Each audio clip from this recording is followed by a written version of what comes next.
Bonjour, vous êtes Ekpardieu pour l'Expert Game Award. Aujourd'hui, nous allons parler de Minos, un jeu de Stanislas Kordonski qui est édité par Board & Dice en VO, mais Pixie Games pour vous en français, et qui va nous proposer d'aller dans la région de Crète pour commencer un petit peu à investir la zone, entre guillemets, à partir d'une zone de territoire pour devenir le Minos, donc le chef suprême du peuple dans cette région-ci. On a donc ici un plateau de jeu que j'ai placé côté 3 joueurs. Il y a une autre face avec plus de 15 ici pour les 4 joueurs. Le plateau ici central, la zone de terre est aussi plus grande pour 4 joueurs. On va avoir des pistes ici de progression sur 3 thèmes différents, 3 couleurs différentes dans le jeu qui va nous donner une série de bonus. On a de la terre ici pour avoir un contrôle de territoire. On va avoir des tuiles ici pour notre progression de notre flotte marchande. On a une série de cartes accessibles. On va avoir ici un plateau joueur avec les diverses constructions qu'on peut placer, l'argent qu'on va gagner, les troupes disponibles et tout ce qui va avec, 2 petites aides de jeu. On a 2 types de ressources, des armes qui se trouvent ici, de l'argent qui se trouve là, des petites tuiles bonus ici pour des actions one-shot et le même type de tuiles bonus ici, mais qui vont être fixes dans l'ensemble du jeu. Et on a plein de dés, c'est du board and dice souvent, on a des petits dés qui vont avec. Au début du jeu, on va avoir ici à choisir entre une carte qui va définir mon positionnement dans le jeu, mes ressources de départ et comment en fait je vais commencer ma partie, et une autre tuile qui va être une tuile de développement personnel qui va améliorer mes bonus continus, qui permettent d'avoir un jeu asymétrique au niveau des joueurs. Ça va se passer comment? En commençant par le premier joueur tiré au sort, on va choisir parmi ceux-ci soit ça ici dedans, soit là-bas. Et puis après, on va aller jusqu'au bout des joueurs, puis on va revenir dans l'autre sens pour prendre ce qui nous manque en fait dans ce qu'il y a. Donc imaginons, moi en premier joueur, je choisis ceci, qui me donnerait la première place entre autres du jeu et une série de ressources. Les autres joueurs vont prendre, le deuxième va peut-être prendre ceci, le troisième va peut-être prendre cela, et puis après on va recommencer, le troisième va prendre ce qui lui manque, imaginons qu'il prendrait ceci. Puis il y en a une pour le deuxième joueur et au final je vais récupérer ceci. Donc tout le reste aura été distribué, ce qui permet aux autres d'aller faire une mise en place. Donc comme ici le mot va se trouver là-bas. Moi, comme je vais me retrouver en 2, je vais placer ma cité en 2 ainsi qu'une petite troupe qui va là avec. Le rose fera pareil et le joueur blanc-brun, beige on va dire, va avoir le positionnement ici. Et donc systématiquement, on commence avec un positionnement où on est séparés l'un de l'autre, ce qui est mieux pour ne pas tout de suite s'affronter. Cette petite tuile-ci, hop, je vais glisser ça là-bas, va pouvoir aller sur le côté ici et je vais pouvoir placer mon petit jeton à 1. J'ai une réduction ici pour le pose de carte, le pose de décret dans mon jeu. Les autres auront d'autres pouvoirs, il y a une série de pouvoirs différents, donc on ne va pas s'étendre sur toutes les possibilités du jeu, juste vous dire, effectivement, on va commencer comme ceci. On va commencer aussi, selon la carte, avec un symbole, un bonus de base, donc je vais avoir le bonus ici, bleu, que je récupère, je vais pouvoir placer en haut de mon plateau pour me rappeler que j'ai ce petit bonus-ci. Je vais commencer avec un bonus one-shot vert, et donc je retrouve ces 2 informations, ça ici. Là, c'était le premier joueur pour moi. Et puis, je vais piocher cette carte bleue, parce qu'on a le paquet bleu au début du jeu, première moitié du jeu, deuxième moitié du jeu sera le paquet rouge. Donc, je vais commencer par avoir cette carte. Hop, je fais ça vite fait. 3, 4, 5, 6, 7. Dès cette carte, on me dit, j'en prends connaissance bien sûr, je vais en jeter 4. Là, je vais faire ça assez vite pour ne pas perdre de temps. Je m'en défausse donc rapidement de 4. Il m'en reste 3 dans la main. Et je vais pouvoir placer une de ces 3 cartes dans mon palais, en dessous de mon palais, et je vais profiter du pouvoir qui va se trouver ici en dessous. Ce pouvoir ici en dessous est super important pour le début du jeu parce qu'on va un petit peu guider notre volonté de développement en fait dans le jeu. Ce seront des bonus qu'on va avoir tout le temps. Là, je vais faire ça très simple. Je vais en prendre la première qui m'arrive et je vais la mettre en dessous. Et donc, j'ai ce pouvoir-ci qui est directement disponible. Au final, des 7 cartes que j'avais en main, j'en ai gardé 3. Des 3, j'en ai placé une en dessous. Il m'en reste donc 2 dans ma main pour démarrer. Les autres joueurs peuvent avoir plus de cartes en main, plus de cartes piochées. Ça dépendra un petit peu de la carte qui est indiquée ici. Je commence avec 10 points de victoire. Donc, j'ai mon marqueur ici, je mets sur 10. Les autres commencent avec 9 et avec 8 par rapport à leur positionnement. Je commence avec 15 sous. 10, 2, 1, 2, 3 qui font 15. Et je commence avec 2 armes. Voilà, ça c'est toute ma mise en place. Cette carte-ci maintenant ne sert plus à rien vu qu'elle a été utilisée. C'était celle pour 3 joueurs. Je peux m'en débarrasser. Ça me fera de la place autour de mon jeu. Voilà, ça c'est pour la mise en place. On se retrouve ainsi. Maintenant, on va rentrer un petit peu plus dans le détail des règles et qu'est-ce qu'on va faire à chaque tour. En fait, chaque manche va commencer par quelque chose de très simple. On va lancer des dés. Il y a des dés de 3 couleurs différentes, qui sont les 3 couleurs qu'on trouve ici, les 3 piliers, plus le gris, qui en fait est une couleur joker. Donc il va pouvoir s'associer à d'autres couleurs. Très simple, ça va être donc d'envoyer les dés ici, et on va les trier pour voir les numéros que l'on a. Avec une chose qui m'intéresse, et ça tombe bien parce qu'elle est directement visible ici, c'est que si j'ai 6 dés ou plus identiques, là je fais un beau tirage de 4, donc j'en ai 8, ce qui veut dire que je relance tous mes dés. Donc dès le départ, si j'ai 6 dés ou plus identiques, ou à chaque fois qu'on lancera les dés, c'est pas que dès le départ, je vais relancer ici. Voilà, le tirage est fait. On voit qu'après rangement, j'ai maximum 5 dés identiques. C'est pas un superbe jet de dés parce que j'ai beaucoup de petits, mais bon, tant pis, on fera avec. Et on va pouvoir commencer à jouer. Donc première partie, on va jeter les dés, on va voir si on en a 6 ou plus. Si on a 6 ou plus, on rejette tout et ensuite on trie ça pour que ce soit un petit peu plus clair. Je peux même mettre le rouge ici avec les rouges. Ce sera plus simple au niveau de la lisibilité pour les joueurs. Une fois que ça c'est fait, en commençant par le premier joueur, on va chacun choisir un dé ici qu'on va associer à notre marqueur pour dire que c'est le nôtre et on va le placer sur le jeu. Cette phase de placement, si elle est très simple, elle vise deux choses. Elle vise la suite du jeu qui va être les actions qu'on va activer parce qu'on a 5 actions différentes ici et donc c'est clair que plus tard, on va récupérer ces dés et on va activer ces actions-là. Ces actions-là ont des forces différentes et elles sont plus fortes quand elles sont vers la gauche, moins fortes quand elles sont vers la droite. Après, il y a des intérêts à gauche, à droite, mais au milieu, ça peut aussi être très utile. Mais donc, elles sont plus fortes vers la gauche, moins fortes vers la droite. Et ce qui veut dire qu'il y aura un intérêt de placement final de nos dés dans certaines cases plus importantes ou plus visées par nous. Et on va avoir aussi une réflexion par rapport à la valeur des dés. Pourquoi? Parce que quand on aura choisi tous nos dés, après cette phase de sélection, on va essayer de faire par couleur, les bleus, les rouges, les jaunes, éventuellement avec du gris pour faire la pointe. On va essayer de faire par couleur une valeur de 9 parce que ça nous donnera des bonus. Donc je vais réfléchir. Est-ce que je prends un gros dé? Est-ce que je prends un petit dé? Sachant que je vise des grandes valeurs et que je vais aussi viser certains cas spécifiques. Du coup, on va parler du placement qui se trouve là. Quand je prends un dé, je vais prendre peut-être un 3 pour commencer, je le place à l'endroit où je le veux, toujours vers la gauche. Imaginons que je décide de le placer ici parce que j'ai envie de faire cette action-ci, l'action œil qui se trouve là. Je la place là-bas, je suis le premier joueur. Le joueur suivant va choisir un dé. Imaginons que lui, il décide de prendre tout de suite le 5. Le 5 l'intéresse, il veut aussi le mettre ici. Où est-ce qu'il va le placer? Son chiffre est plus grand que le mien, il va donc le placer à droite. Donc on va classer ça par ordre numérique simple. Autrement dit, si le joueur beige prenait le 4, il se placerait entre les deux et donc on décalerait ceci. Il n'y aurait alors plus de place pour un autre joueur ou moi-même pour revenir ici parce qu'un joueur peut aller plusieurs fois dans la même zone d'action. Donc si j'ai un chiffre qui s'insère, on va insérer, on va décaler. Si j'ai un chiffre plus grand, je le mets à droite. Si j'avais pris un chiffre plus petit,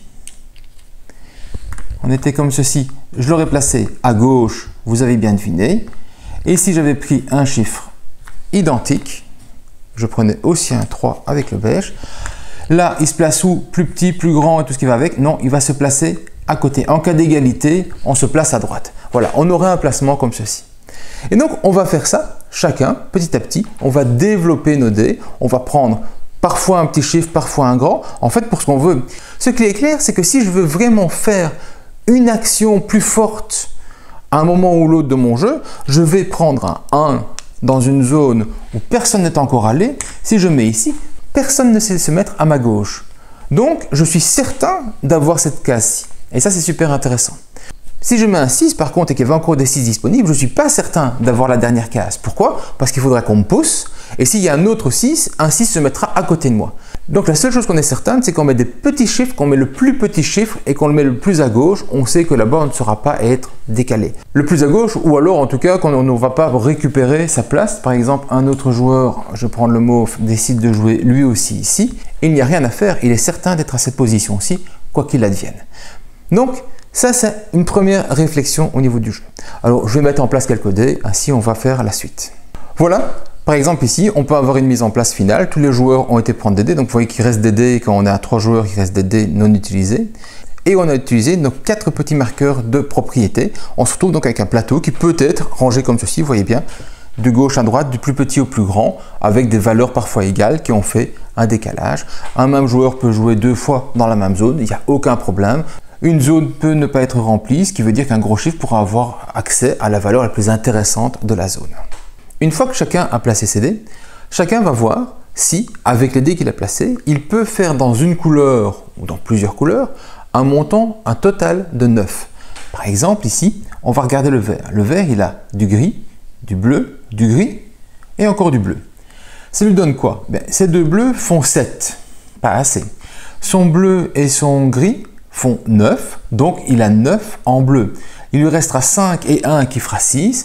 Il ne saura pas avoir une deuxième fois la valeur de 9.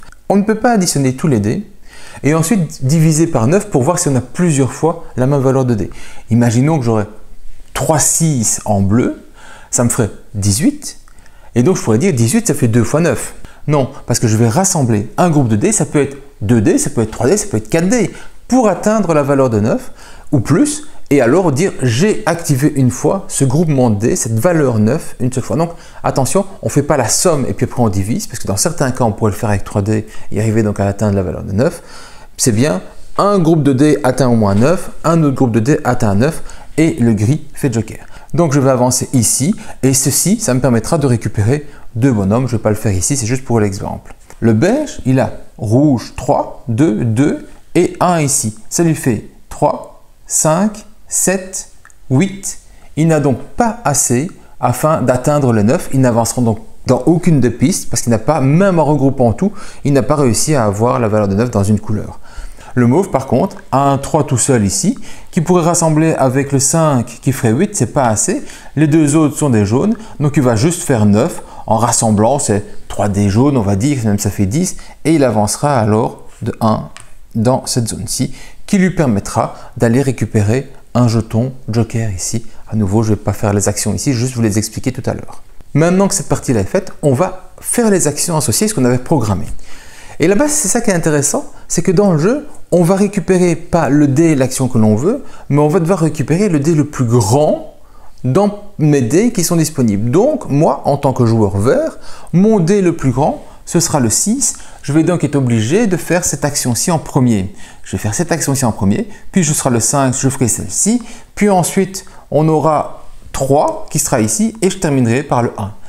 Donc, dans ma réflexion initiale, comme je vous l'ai dit, c'est pas que arriver à faire 9, c'est pas que trouver une place intéressante au niveau des actions, mais on va aussi réfléchir dans l'ordre dans lequel on va réaliser ces actions, vu qu'on va jouer les actions du plus haut vers le plus bas. Et parfois, on est embêté parce qu'on voudrait bien faire cette action-ci avant, parce que je sais pas moi, cette action-ci va me permettre d'avoir des cartes, cette action-là va me permettre de les jouer, et donc j'aurais peut-être intérêt à prendre mes cartes avant de les jouer, mais si j'ai mis un gros sur jouer et un petit d'en prendre les cartes, je ferai d'abord le gros avant de faire le petit. Donc cette partie-là de réflexion est super intéressante, de dire dans quel ordre je compte faire mes actions, en plus d'avoir les places intéressantes dans les cases d'action. Donc c'est plein de micro-réflexions qui vont me permettre d'arriver à faire le meilleur résultat, en sachant qu'en plus je peux être poussé et donc je n'aurai pas nécessairement l'action initiale que je voulais. Très très bien.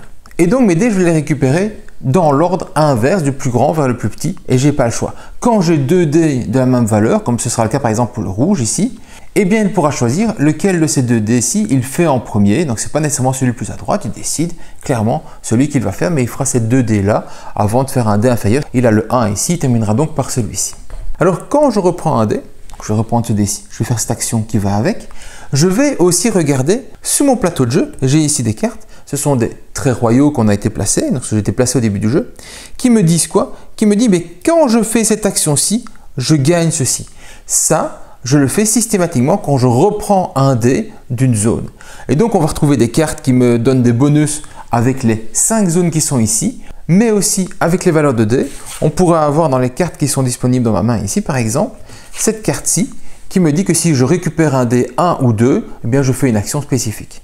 Donc, on va avoir un intérêt de développer des cartes qui vont avec notre stratégie globale pour pouvoir les activer ici à chaque fois qu'on récupérera un dé.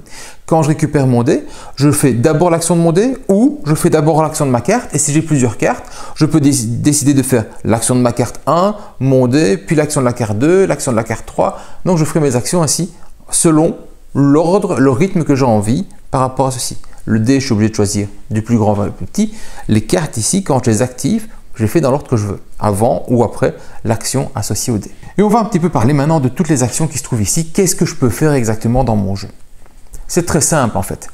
Chaque position va me donner un nombre d'actions d'un certain type. Là, c'est une action où on va piocher des cartes, c'est une action où on va jouer des décrets, des cartes de notre main, où on va construire, on va développer nos guerriers sur le jeu. Et là, c'est une action joker où je vais faire n'importe laquelle des autres actions disponibles un certain nombre de fois, qui sera toujours le même type d'action que je ferai. Donc, je vais gagner des bonus d'actions dans une zone ou dans une autre. Et donc, c'est tout à fait simple. Ici, qu'est-ce que je vais avoir quand je récupérerai ce dé-là? J'aurai 4 actions de pioche de cartes, j'aurai un sou et j'aurai un petit marqueur de combat. Et ces 4 actions de pioche de cartes, il y en a une qui pourrait être depuis le paquet rouge. Il y a une petite différence d'iconographie. Quand j'ai un symbole de paquet en dessous de la carte, qu'on voit qu'il y a plusieurs cartes en dessous, c'est toujours issu du paquet. Quand c'est une carte simple et qu'il n'y a rien comme décor autour, c'est toujours une carte soit visible, soit du paquet. Donc ici, j'ai 4 actions de prise de carte, dont une qui peut venir d'ici. Donc je la prendrai certainement d'ici. Et le reste peut venir d'ici ou de là. Si je prends des cartes, je ne remplis pas tout de suite. J'attends la fin de mon tour. Et à la fin de mon tour, je remplis seulement les cartes. Là, c'est pareil. Sauf que je vais avoir que 2 cartes. Obligatoirement ici, ces 2 cartes-là. Et je vais avoir le petit symbole des colonnes qui se trouve ici. Ce qui veut dire que quand j'ai ce symbole-ci, je vais pouvoir progresser dans une des pistes qui se trouve là.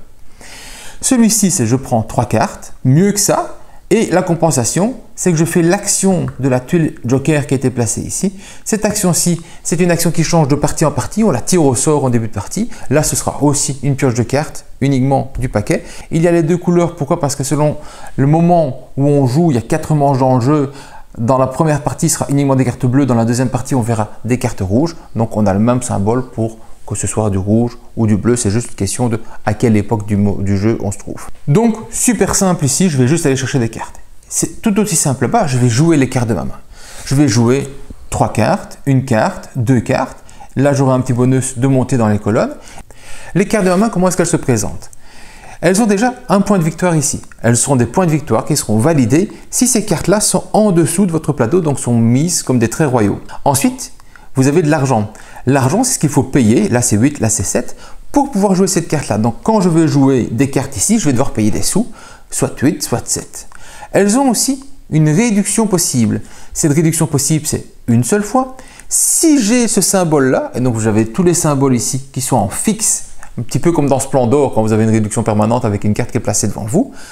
Vous avez donc une réduction possible en fixe ici. Je n'ai pas le symbole, donc je n'ai pas la réduction. Cette réduction a une valeur de 3, quel que soit le symbole. Donc c'est toujours 3 de réduction si jamais j'avais le symbole. Et j'aurais pu l'utiliser un symbole temporaire. Si par exemple j'avais un épi devant moi, j'aurais pu utiliser l'épi, je le défausse et je payais 3 de moins, je ne payais que 5 pour jouer cette carte-ci. Donc les cartes ici, une réduction possible avec ceci.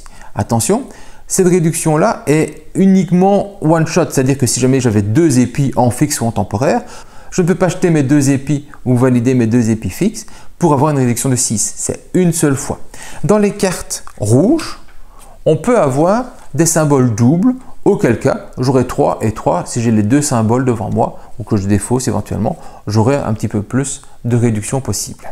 La spécificité de mon joueur ici, justement, ce serait d'augmenter les réductions pour poser des cartes. Le symbole ici, c'est quand je pose une carte, j'ai une réduction de 1. Donc, pour moi, j'ai une réduction de 1 qui va pouvoir augmenter à 2 ou à 3 au fur et à mesure du temps et donc pouvoir avoir plus facile dans mon jeu à poser des cartes. Donc j'ai peut-être un intérêt, moi, en tant que joueur vert, à aller chercher beaucoup de cartes pour savoir les jouer et profiter de leurs actions. Leurs actions, justement, c'est quoi? Eh bien, l'action, elle est indiquée ici. Ici, quand je la jouerai, j'irai piocher une tuile fixe qui se trouve ici. Et donc, ma carte sera ici dans mon jeu. Je vais payer le 7 à la limite, hein, qu'importe. Je n'ai pas eu de réduction, je l'ai posé là. En la jouant, je vais récupérer un marqueur comme ceci. Ces marqueurs-ci C'était au hasard, je ne sais pas ce que j'avais.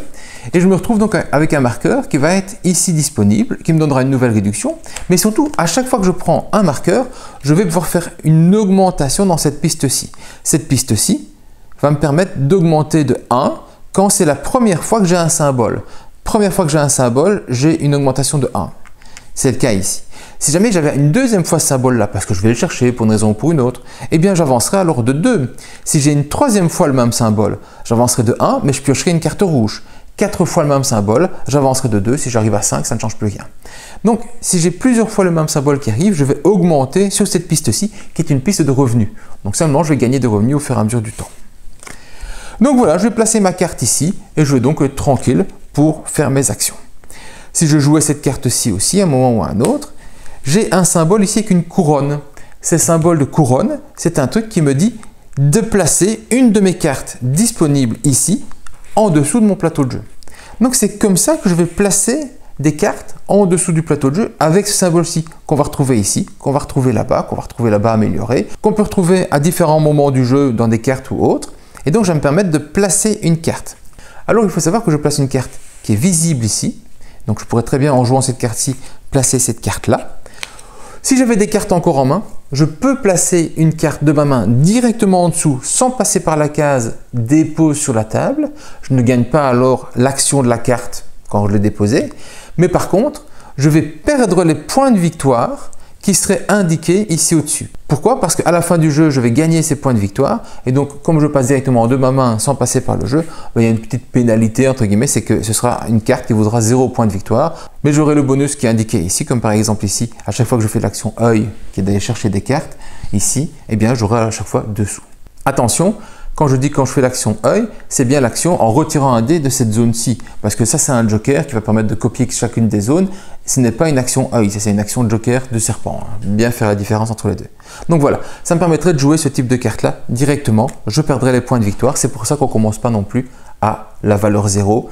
Et c'est pour ça que si jamais vous ne savez pas payer les points de victoire, vous ne savez pas non plus placer de cartes supplémentaires en dessous.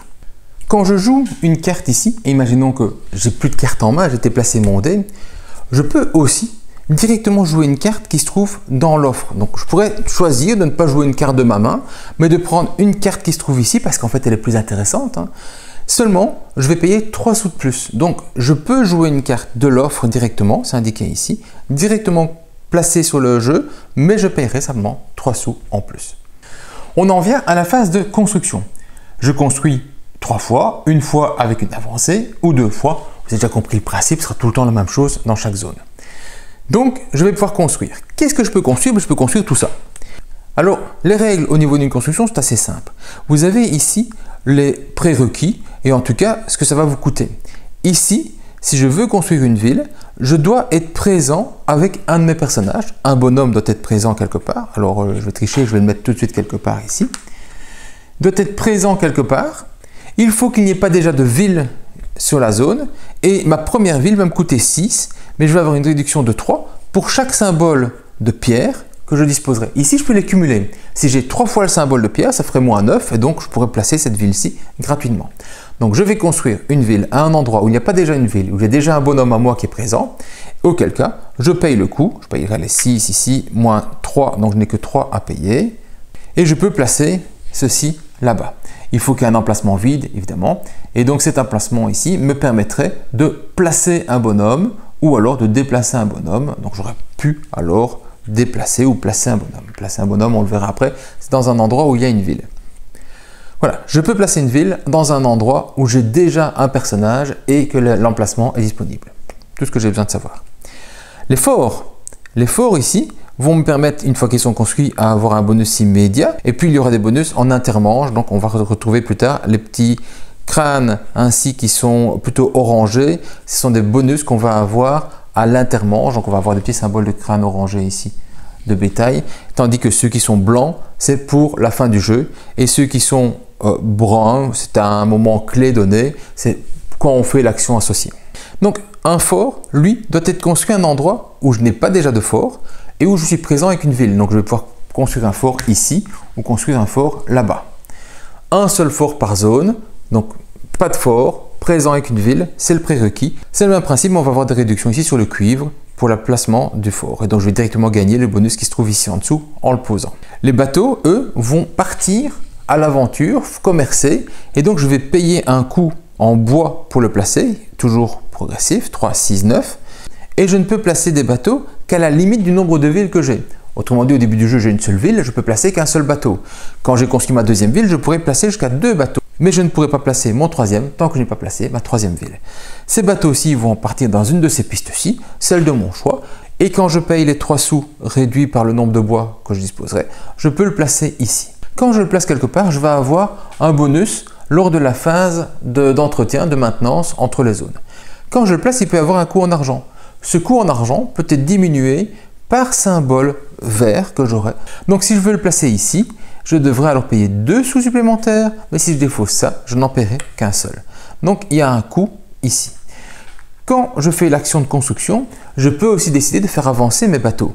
Pour chaque action de construction, je peux décider de faire avancer un bateau et les bateaux ici, là je n'aurai plus qu'à payer les coûts d'avancement ici, éventuellement réduits par des symboles verts permanents ou temporaires que je défausserai en chemin. Chacun vaut -1.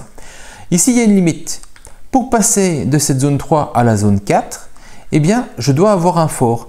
Si j'ai un fort, je peux faire passer un bateau. Si je n'ai qu'un seul fort et que je place un deuxième bateau ailleurs et qui monte jusqu'ici, je ne peux pas le faire passer. C'est un fort pour un bateau. Donc, le lien, c'est un petit peu comme les villes. Il y a un lien entre les deux. Pour placer un bateau, il faut avoir une ville. Pour pouvoir faire passer un bateau de 3 en 4 quelque part, il faut avoir un fort et chaque fort est utilisé pour un bateau, chaque ville est utilisée pour un seul bateau.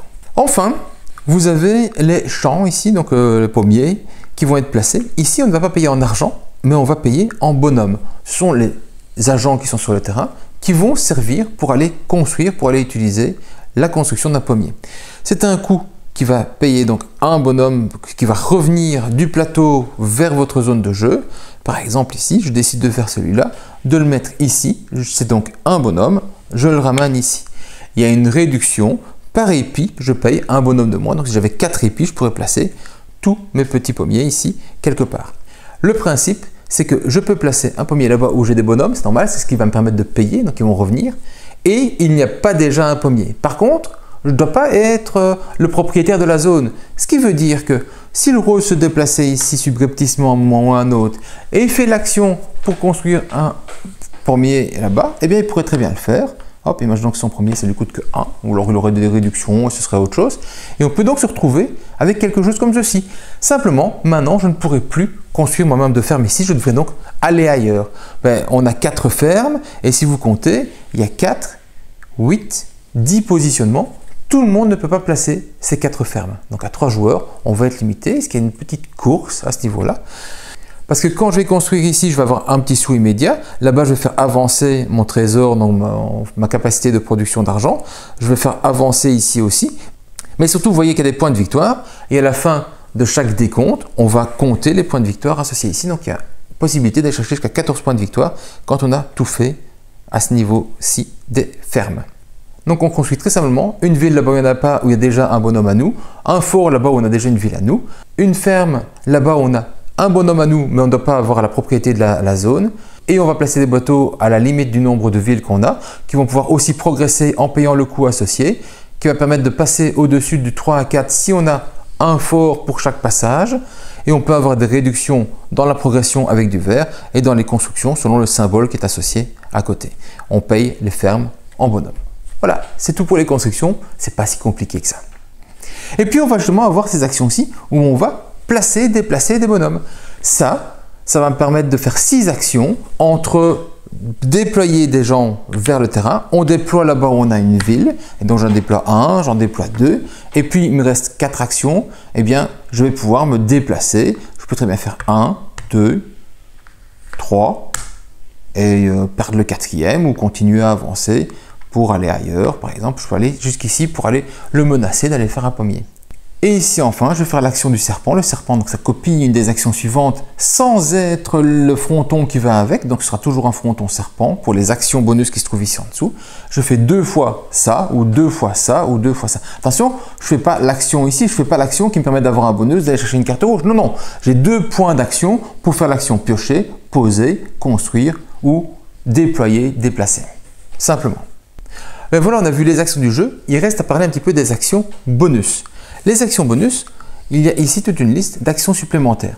Attention, on peut faire chacune des actions supplémentaires à son tour de jeu, mais une fois. Donc, on ne peut pas faire plusieurs fois la même action. Qu'est-ce qu'on va pouvoir faire en action bonus? La première, c'est dépenser ceci, un marqueur de combat, pour déplacer un bonhomme quelque part. Pouf. Ça, c'est une possibilité super intéressant pour pouvoir aller quelque part de précis à un moment pour prendre des majorités, parce qu'il va y avoir une calcul de majorité plus tard. On va pouvoir dépenser aussi un marqueur comme ceci pour récupérer un marqueur temporaire de la région où je me trouve. Donc, en déplaçant mon marqueur de combat ici, je pourrais récupérer un symbole comme ceci. Donc, vous devez être présent avec un bonhomme, pas nécessairement la maîtriser. Vous pouvez utiliser un bonus ici. Pourquoi? Parce que quand je suis passé ici rapidement avec mon bateau, ou là-bas aussi, quand je vais passer à côté de la zone, je vais pouvoir récupérer un des bonus qui se trouve ici. Et donc, il y a une série de bonus. Je choisis lequel. C'est visible par tout le monde. On peut même aller les voir avant d'être placé au niveau des bateaux. Donc, je vais pouvoir récupérer un bonus ici et je le jouerai en action bonus, un seul à son tour de jeu. J'en ai un ici. Donc, j'en aurais eu un là-bas. J'en aurais eu aussi un là-bas. Et j'aurais récupéré mes bonus. Je peux les jouer à mon tour de jeu. On peut défausser une ou plusieurs cartes de sa main afin de récupérer de l'argent, ce qui permet parfois de faire la pointe pour poser une carte spécifiquement. Et puis, ce qui est vraiment très intéressant, c'est qu'on peut échanger 3 symboles que l'on aurait qui sont identiques afin de faire un symbole fixe du plateau de jeu qui est évidemment plus intéressant. Quand je le prends, je n'oublie pas de voir si c'est mon premier, mon deuxième, mon troisième pour progresser ici éventuellement. Et donc, je vais améliorer ma possibilité de production, aussi bien d'argent que de facilité pour avoir des réductions en fait, pour tout ce qu'il reste de mon jeu. Ce qui fait qu'avoir mes petites haches pour aller chercher un symbole chaque tour, parce que j'en fais un seul à la fois, un symbole chaque tour et récupérer ainsi ce symbole pour améliorer mon jeu, c'est quelque chose qu'on essaie de faire énormément dans la partie, y compris au premier tour, pour cumuler mes symboles et ne pas les dépenser en one shot. Et puis enfin, je peux attaquer les personnages qui se trouveraient ici. Il me faudrait des armes, ici il m'en faudrait 2. J'ai besoin d'un personnage qui est présent. Pourquoi? Parce qu'en attaquant les barbares, il va rentrer au bercail. Je paye les 2 ici et je récupère le personnage. Ce personnage-là me permet de prendre 3 cartes de la zone visible ou de la pioche. Je vais prendre de la pioche par facilité. Et donc me retrouver avec à nouveau des cartes. Je peux récupérer ceci, je peux le mettre de côté ou en débarrasser, c'est pas très grave. Et je vais donc avoir des nouvelles cartes grâce à ça. Donc combattre les barbares, c'est une possibilité que vous ferez une seule fois à chaque fois que vous récupérez vos dés et que le personnage revient ici. Je paye la valeur de combat, je récupère le bonus. Voilà, on a fait toutes les actions normales du jeu, y compris les actions supplémentaires. Quelques informations sur les montées ici. Tout ce qui va avoir une petite main, on va en parler dans un instant, c'est au niveau de la maintenance. Et plus vous serez haut, plus vous aurez une maintenance importante. De l'argent, c'est facile. Quand on fait le choix entre placer une carte ici ou de sa main, n'oubliez pas en perdant les points de victoire, ou piocher des cartes, c'est assez simple, je pense que vous l'avez bien compris. Là, c'est des points de victoire immédiats. Chaque fois qu'on monte au-dessus, on a encore des points de victoire immédiats. Ces 2 points-ci sont les 2 points qui me permettent d'améliorer le pouvoir de ma carte personnelle. Donc ici, des réductions pour poser des cartes. Là, je fais une construction, je récupère ici un bonus à l'aveugle, là-bas un bonus que je choisis. S'il n'y en a plus, je ne sais pas le prendre, donc il y en a 5 par type de couleur. Je construis à 0, donc je ne paye pas le coût indiqué, super utile évidemment pour les plus grandes constructions quand vous n'avez pas de réduction. Je prends 2 bonhommes, je prends 2 armes, et ici c'est des actions spécifiques de la maintenance, donc je reviendrai dans un instant pour la maintenance. Voilà, ça c'est assez simple. Vous avez ici des bonus qui sont des objectifs communs. On va les tirer au sort au début de la partie, et donc c'est avoir ici, avoir ces 3 bateaux qui sont placés ici. Le premier qui a mis ces 3 bateaux, il mettra son petit marqueur ici, touchera immédiatement les 10 points de victoire. Le deuxième sera 7, c'est 3.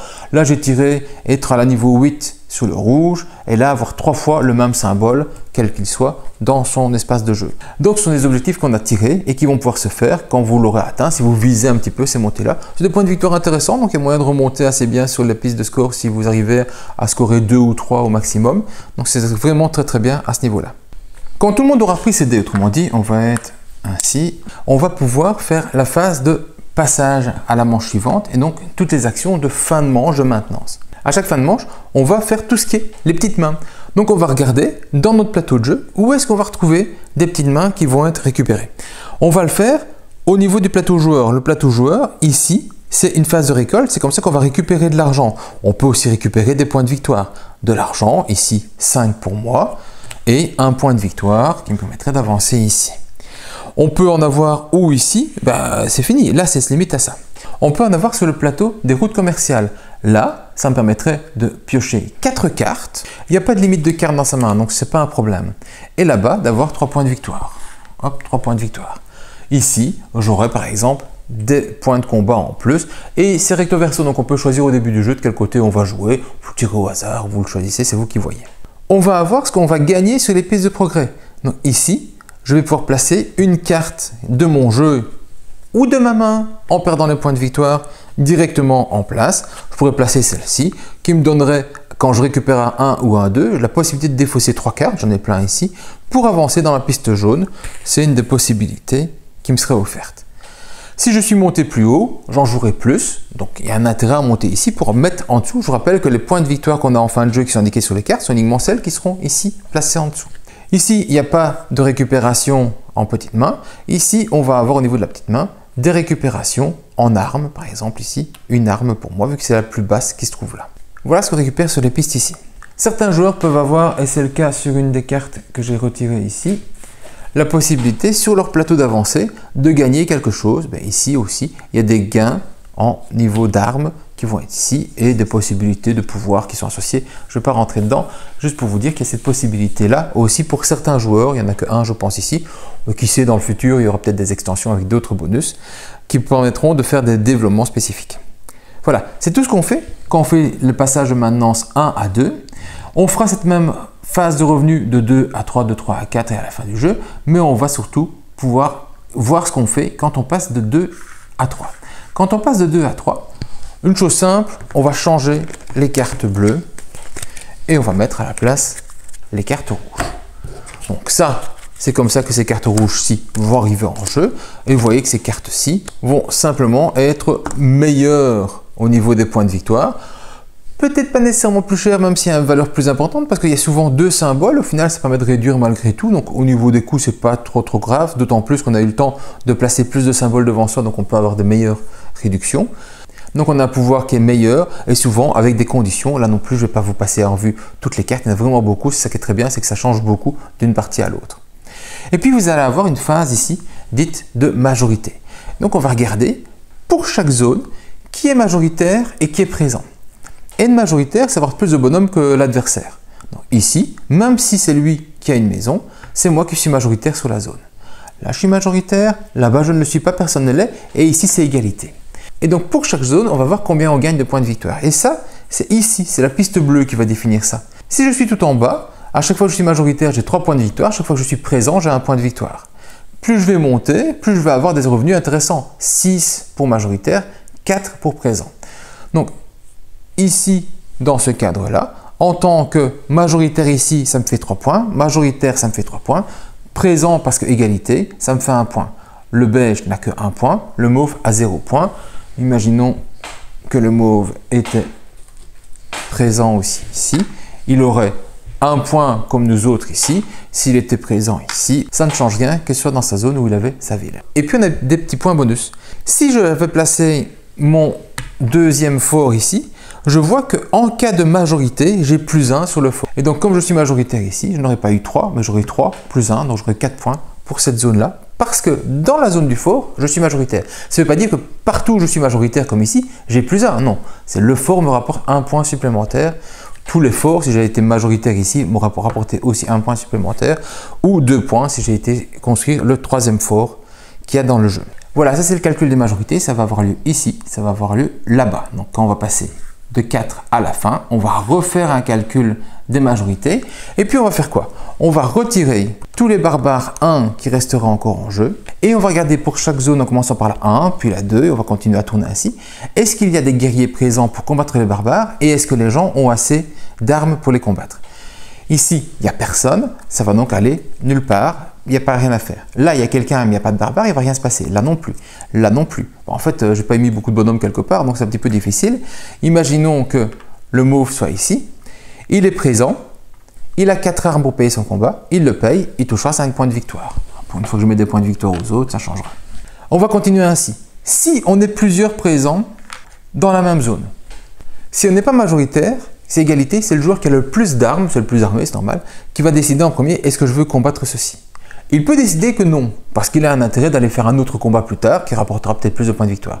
Si le joueur qui avait le plus d'armes en cas d'égalité décide de faire non, ou si c'était celui qui était majoritaire mais qui décide de faire non, c'est le même principe, ce sera le deuxième joueur avec le plus d'armes en cas d'égalité qui va pouvoir décider est-ce que je combats ou pas ce personnage-là. À chaque fois, je récupère le bonhomme qui va sortir ici. Or, c'est pas très grave de récupérer le bonhomme parce que tous les décomptes au niveau des bonhommes ont déjà été faits. On a déjà fait les décomptes de majorité et tout ça. Donc, ça arrive après le décompte de majorité. Simplement, vous allez les remettre ici. Et on va faire comme ça pour chaque zone. Est-ce que je combats, est-ce que je ne combats pas? Je récupère les points et les bonus qui sont associés. Il se peut que les barbares aient déjà été éliminés dans le cours du jeu parce qu'un joueur a décidé d'attaquer énormément sur le plateau de jeu et donc a déjà récupéré ses points de victoire supplémentaires. C'est une possibilité, c'est là-bas où il en restera qu'on va récupérer et on ne combat pas les niveaux 1, comme je l'ai dit, on retire d'abord les niveaux 1 et on combat les niveaux 2. Enfin, on va calculer les points de victoire de fin, à savoir les points de victoire, les petits crânes blancs qu'il y a sur toutes les constructions qu'on a enlevées sur le plateau de jeu. On va avoir les points de victoire des villes qu'on a enlevées sur le plateau de jeu ou des bateaux qu'on a enlevés sur le plateau de jeu. On va avoir les points de victoire des cartes qui sont placées ici en dessous parce que c'est ici qu'on va pouvoir toucher ces points de victoire-là.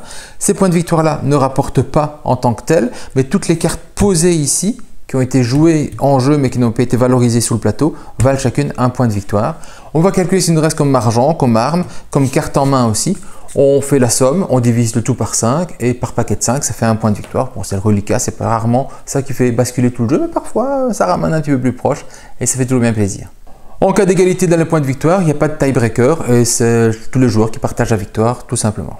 Voilà. Voilà, j'ai fait le tour des règles, j'ai pris un petit peu le temps de vous expliquer toutes les différentes zones et les options du jeu. C'est un jeu qui est très intéressant dans sa mécanique. Parce que cette réflexion-là, pour décider du dé que je vais prendre, l'endroit où je vais le mettre, le bonus qui va aller avec, c'est vraiment super. Évidemment, ça, entre les manches, tout est enlevé, ça revient chez les joueurs. Hein. Ce n'est pas fixé pour la vie, pour la manche suivante. Mais voilà, cette réflexion-là est vraiment très bien. Et on va avoir une partie opportuniste parce qu'il y a des moments où il y a une action qui est intéressante à faire, un placement qui va être intéressant ou une carte qui vont être en dessous et on va jouer par rapport aux cartes qu'on a eues, les cartes qui vont nous donner des bonus, qui vont nous permettre de nous développer et tout ce qui va avec. Si ça c'est super intéressant au niveau de la réflexion, ce qui est embêtant c'est que ça prend du temps. C'est-à-dire que la sélection des dés, l'analyse des dés, tout ce qui va avec, ça peut être très long pour les joueurs en disant je me mets là-bas mais lui qu'est-ce qu'il va jouer, qu'est-ce qu'il a intérêt de mettre, si je mets un petit numéro est-ce qu'il va me pousser, j'aimerais bien être ici parce que ça c'est fort mais 4 me suffit, mais par contre une avancée dans les pistes c'est beaucoup plus fort en fait, avancer ici c'est super fort. Donc il y a une grosse réflexion, ce qui prend un certain temps même s'il n'y a que 4 manches pour que chaque joueur puisse effectivement le faire. Et puis après ce qui prend du temps c'est de jouer. En fait quand on récupère son dé, ce qui est bien c'est qu'on ne choisit pas ou rarement l'ordre dans lequel on récupère, c'était fait en amont. Mais par contre, activer ces bonus, ici je fais ça, ça me permet de jouer 3 cartes qui me permettent de progresser là-bas, ah je vais progresser ici, ah je progresse là-bas qui me donne un bonus ici, qui me fait une réduction là-bas. Et donc c'est un jeu à combo, parce qu'effectivement on va avoir un truc qui va venir, qui va monter, qui va me donner plein de bonus. Mais ça prend du temps en fait, cette manipulation-là est très longue et on se retrouve vite à pratiquement 1 heure par joueur de temps de jeu. Donc 1 heure par joueur de temps de jeu, 4 joueurs, ça fait 4 heures, voire un petit peu plus s'il y a affinité, voire un petit peu plus s'il y a de la paix. Et donc on se retrouve avec un jeu qui potentiellement est très long. Ce qui est un petit peu dommage parce qu'il est très simple dans ses explications, très agréable dans son jeu, mais alors là il a une durée qui est folle, qui est difficilement compressible. Au début de la partie, à la limite ça va encore bien, parce qu'on va progresser gentiment, on n'a pas beaucoup de cartes ici, mais plus vous allez avoir de cartes en main, et certains prennent très longtemps à les lire, les analyser, voir ce qu'ils vont faire avec, comment ils vont les mettre l'une avec l'autre, plus ça va augmenter votre choix. Et votre choix fait que ça ralentit énormément le temps de chacun. Et même si quand c'est pas son tour de jeu, on a suffisamment de choses à réfléchir que pour ne pas trop s'embêter, même si ça arrive parfois, ça n'y a rien à faire. Ça va augmenter le temps final et on se dit, est-ce que pour un jeu parfois d'un poids moyen, parce que globalement c'est un poids moyen dans les explications, pas du tout dans le jeu, c'est un vrai expert à ce niveau-là, il y a trop de réflexion à faire au niveau des dés, trop de réflexion à faire au niveau des combos, mais au niveau de la sensation globale, est-ce que j'investis vraiment 4 heures pour un jeu comme ici, alors que je pourrais faire 4 heures sur un Voidfall? C'est le genre de questions qu'on s'est vraiment posé. Mais au niveau de la mécanique et du pouvoir du jeu et de ce qu'il va m'apporter, c'est vraiment très très bien. Donc si vous avez ce temps, franchement Minos, c'est très très chouette à jouer, c'est vraiment une belle gestion. Il y a plein de coups un petit peu intéressants ou spécifiques à faire, c'est-à-dire que juste avant les décomptes, être le dernier à faire ses déplacements, donc placer un 1 ici, et être le dernier à faire ses déplacements, souvent on gagne des majorités ainsi. Il y a par contre un défaut dans Minos, c'est que quand on est 4 joueurs, il n'y a pas de compensation d'être quatrième au début du jeu. Or, le premier joueur va avoir la plus de facilité pour progresser ici, pour faire des 9 en fait. Et par contre, le dernier joueur va prendre tout de suite les dés qui restent. Et donc, va peut-être progresser qu'une seule fois. Là-bas, le premier joueur peut peut-être réussir à progresser 2 fois selon le jet de dés. Et surtout, ce premier joueur-là, au début de la manche suivante, de la manche 2, il va être dernier joueur parce que le premier joueur va passer à chaque tour. Mais en étant dernier joueur, s'il arrive quand même à choper une première place ici, un numéro 1, il pourrait être le dernier joueur à faire l'action de déplacement et potentiellement gagner des majorités et donc se mettre très très bien dans le jeu pour avoir des points, plus vite de points et aller faire un delta positif par rapport aux autres joueurs à ce niveau-là. Et au final, le quatrième joueur n'a pas cet avantage-là parce que quand il devient premier, on est déjà à la fin du jeu. Les bonus ont déjà été tous pris. Ceux qui devaient vraiment progresser rapidement, c'est déjà fait pour lui, j'espère en tout cas. Donc c'est un petit peu trop tard de pouvoir dire je peux faire 2 progressions à ce moment-là. C'est beaucoup plus puissant au début du jeu, bien sûr. On gagne plus de bonus, on monte plus vite sur des rapports intéressants à chaque récolte. Et il y aura eu 3 récoltes ou 4 récoltes derrière, alors que le dernier joueur, s'il progresse 2 fois quelque part pour avoir une meilleure récolte, bah, c'est trop tard. C'est la fin du jeu.